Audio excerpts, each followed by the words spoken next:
Considérée comme un fléau qui gangrène la société dans toutes ses composantes, la corruption entrave la croissance économique et prive l'État des précieux moyens pour l'action gouvernementale. La République démocratique du Congo est malheureusement parmi les 15 pays les plus corrompus au monde, selon les rapports de Transparency International.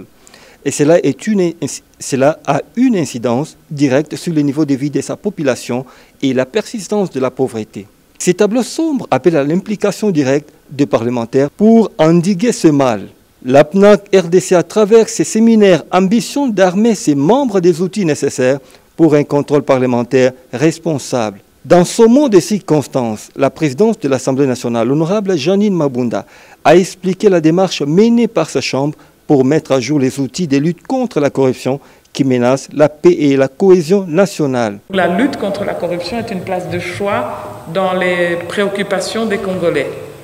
La corruption est donc des fléaux qui entravent, comme l'a dit l'honorable Passy, la croissance économique et donc qui maintient les citoyens dans la pauvreté à cause de la malgouvernance. Et donc c'est une menace pour la cohésion sociale, pour la paix et pour les valeurs démocratiques. Elle prive aussi le trésor public de moyens et de ressources financières pour la mise en œuvre d'actions pour le développement du pays. Et donc, cette corruption, cause principale de la pauvreté ambiante dans laquelle vivent beaucoup de Congolais, elle met à mal une distribution équitable de nos richesses. Et donc, pour cette raison, elle doit être combattue par toute la population, mais nous, les parlementaires, nous devons en tout cas être au-devant de cette lutte ou de cette prise de conscience.